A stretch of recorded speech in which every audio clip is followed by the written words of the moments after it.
Hello everyone, and welcome to a demonstration of a virtual world. This is Donna Kaiser. Some of you might know me as Ghaelen. I'm going to show you a world that I'm working in, I should say, called Sine Space. And I'm going to show you a region called Landria, Isla. Here we are. We've just landed in the region, and this is my avatar. They all kind of look the same right now, so yours might look almost exactly like this when you arrive, but we are working on creating new avatars and new clothing. It's a fairly new space, so some things are a little limited, but it's definitely worth taking a look at. And here you can see there's quite a realistic atmosphere. The sun is setting, and you can see the skies changing. And I've got the day and night cycle set fairly quickly right now so that it doesn't take long to see how the colors change and how the terrain changes, just to make sure that when it all changes, that it looks as realistic as possible. And there you can see the sun setting. It's just now gone below the horizon. You can see some water there to my right. The water needs a little bit of help, meaning that the reflections aren't quite right, but I'm continuing to work on that. I've created some grasses and some flowers. The trees are not my creation.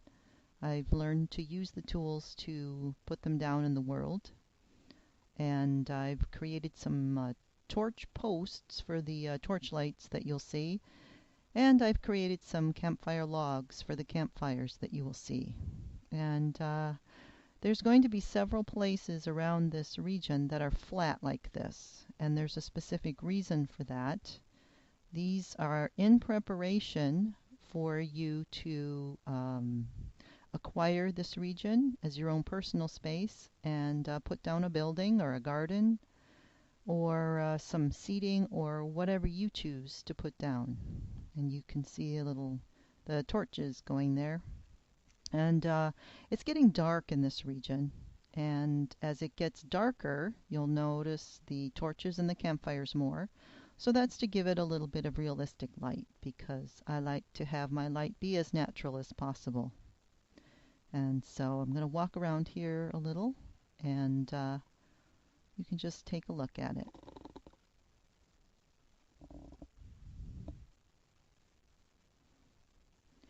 Here's some of the settings you can work with. There's a music volume.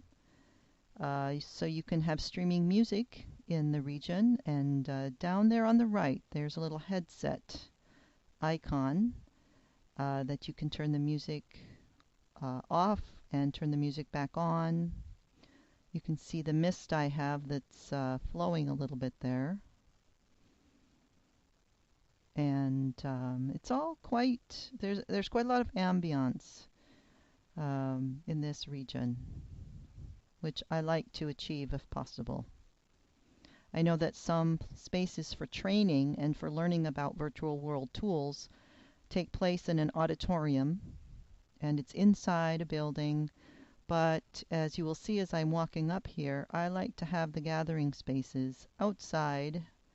There's a campfire that I built. The fire itself is actually, I got it from the Unity Asset Store, but I did create the animation. And so here we can have some relaxing gatherings or discussions or a teaching session, a training session, just discussing matters that happen in the virtual world.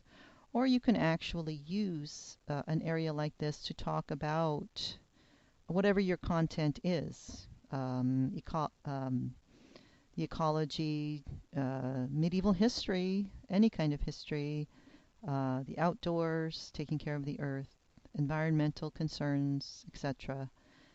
Here's the Landria website. I've got this on what they call a browser. It's basically a media board, and as you can see, I'm scrolling up and down there, so it's relatively interactive. There you can see some Kaiser Art Studio art, and here are the nuns that I'm building the monastery for. The monastery prototype in this particular virtual world is underway. It's under construction. And, well, I think the nuns are going to be very happy about that. Although they don't like to wait, I do believe that it will be well worth their wait for this one. And so this is one of the interactive tools that you can use, again, for a class or for a training session, for an academic discussion, for a social discussion, showing a movie. You can show YouTube movies here. And you didn't probably see them, but I have the stumps. I have sitting stumps out there that I've built from some of the trees that I've created. And to me, it's just more natural to have that kind of seating. And now you can see it's getting quite dark in here. And before it gets completely dark, I'm going to take you around the hill. Some of the pathways that I've created are natural pathways. In this one, I've got a bridge that's crossing a large ravine. And you can see the mist over there to the left. And in the front, too, there's some mist lakes, so to speak. And so you can see off in the distance all of the torches, like you would see if it was actually a nighttime scene. And so, again, I tried to make things look as realistic as possible. There are quite a lot of tools that you can use in virtual environments like this, besides just the natural settings. There's objects that you can interact with. You can create animations, clothing, and in fact, in this particular virtual world, there's not much to choose from. So if you're a creator, if you make virtual clothing or buildings or trees or grasses or fires, particles, anything like that, you might want to come into Sine Space, because there's ways that you can actually make things and sell them on the marketplace and earn some money. Now here's one of my favorite places. This is a little alcove. And there's a campfire, and I've got a meditation animation that I've created there. And there's some seats around it. I've got other animations that I've created to bring in here. And you can see that it's a nice place to just relax. And you just barely see me walking there. Some of the natural light again. Just imagine yourself in the Middle Ages, just walking along the road, and all you had for light was any lights that you saw in the distance, any campfires or torch lights. A little bit of light reflecting perhaps off the ocean or a lake or a river. There's another bridge that spans yet another ravine. And just kind of demonstrating the sort of different ambiance you can create, the different environments that you can create. Off to the right here is a very large boulder, and I've used that as a bridge to cross yet another ravine. And here we're coming to another flat area, and for right now I've got another circle of cushions there with some more animations and a fire. So there's several gathering areas here so that you can have breakout sessions, kind of like course sections, so that small groups can meet separately. They can have small group meetings and then get back together in a large group. And now that it's getting very dark, I am going to stop here in a little bit, and we're going to watch the sun come up.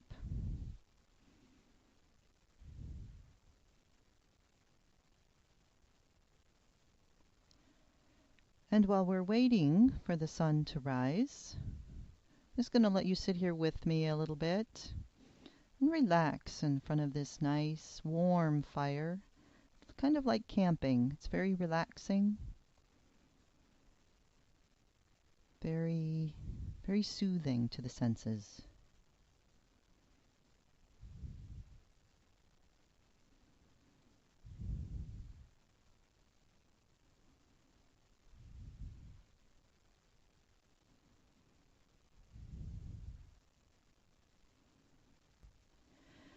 And you can see there's a lake of mist, and the mist is formed out of particles in some ways, and so that it almost looks like the water rises and falls and flows a bit, but it's really a lake of mist. And this is for my Uru and Mist fan friends. So this region does have a little bit of an Uru look. It's a popular adventure game that I've enjoyed over the years. The fire looks pretty realistic when you can get up close to it.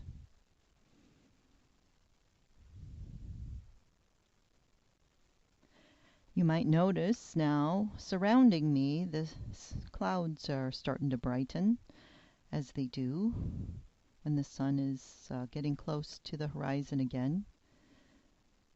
So it looks like we're heading towards sunrise.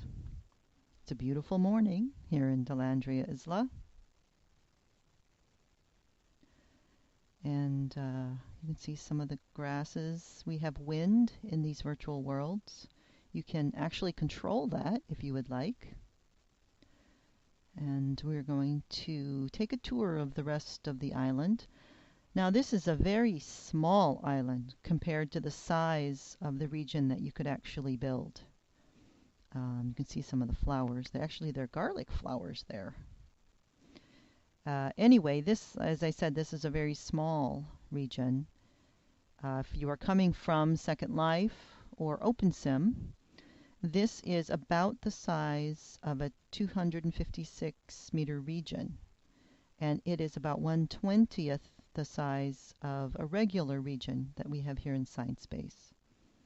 So it's very small, but the potential is enormous, really. And there's another interactive media board that you can use for another lesson that can be going on either at the same time or for a different purpose. And we're going to climb up on the rocks here and watch the sun come up, because I do like to watch the nice sunrise. You can see the clouds brightening, and you can see the mist moving along the horizon there. And there's another campfire. We'll put some seating around that, but this is another flat area for a building or a hut or some seating or whatever you want to put there. This is a fairly new virtual space, so we are all creating our own objects to put in here right now. There's not a lot for you to buy, but there will be. And here we have the sunrise coming up, and you can see the terrain change and the sky change. And all the objects, the trees and the grasses and the rocks, start to reflect the change in lighting. And here comes the sun. It's just peeking up over the horizon. And because the day and night cycle is so short, you can just see it moving quite rapidly there.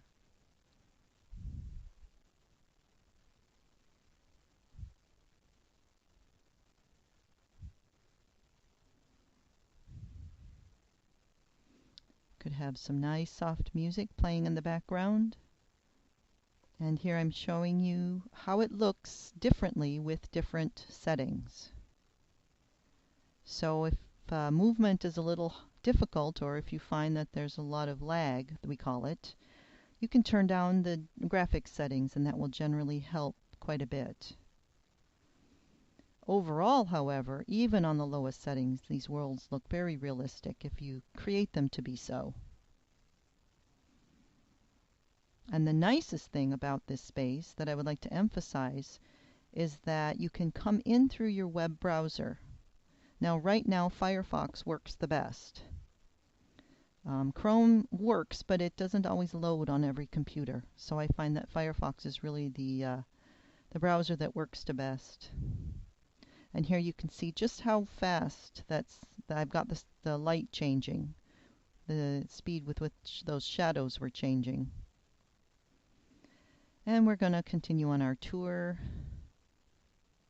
In front of you, you see a glass garden house, or a greenhouse, I call it. I built that, brought it into OpenSim, and I'm going to bring it in here as well. And you can't really see it very well here, but the graphics in this Unity-based platform are rich. They're very rich. Now I'm going to go through the doors because I haven't put on the hinges yet. I have to, there's animations that open and close the doors by swinging them or sliding them. But what you can see is the detail in the wood and the detail in the floor. It looks like a real pine floor. And I'm moving it around this way so that you can see how the camera reacts. You can see how it pulls the camera in when it collides with an actual object, in this case the wood and the glass. And for storytellers, that's a very nice feature because people can't cam around and look outside of your build. They have to stay inside, and so you can tell your story that way. And we're looking out onto the ocean of mist out there again, and here we're going to cross one of the bridges. And again, the wood at the bottom, you can see through it in some places. And it looks very realistic that way. It's basically a stone bridge with wooden planks. Now there's not grass everywhere because too much grass for a world designed for the web browser would actually cause lag eventually anyway. So I'm trying to do as much as possible with what they call terrain textures. I've used about 5 different textures on the terrain, some grass, some gravel, some stone, and so they give it an illusion of plant life and grasses and moss and lichens or whatever, and gravel without having to put grass down everywhere. And so that also makes it easier to come in through the web browser.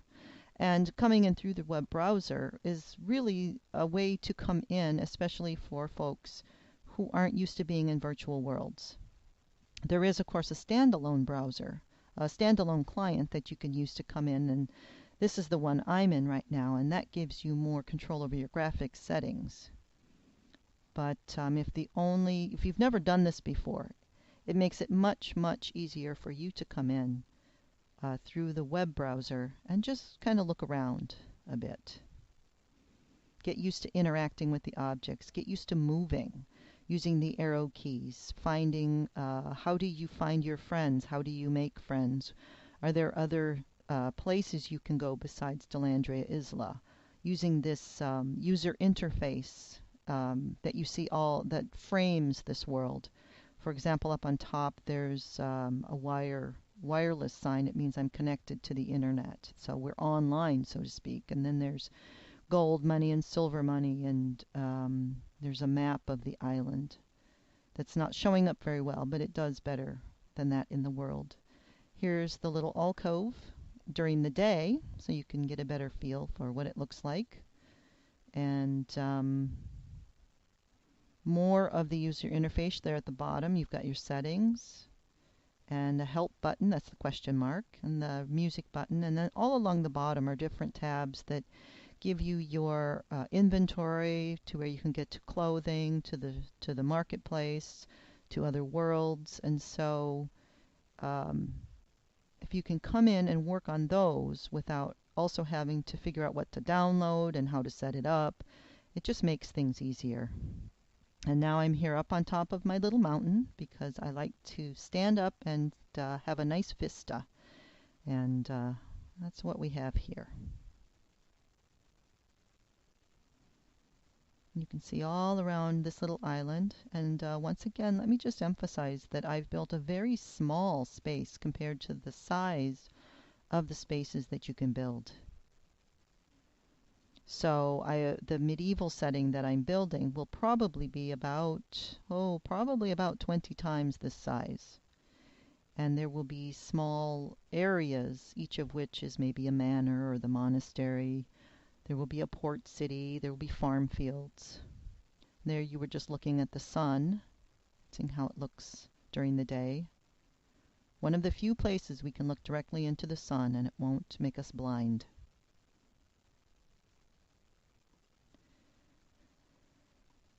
Okay, and that's about all I have to show you. You can learn more about this world and about Sine Space at www.delandria.com. And so there's instructions to get here. And that's all for now.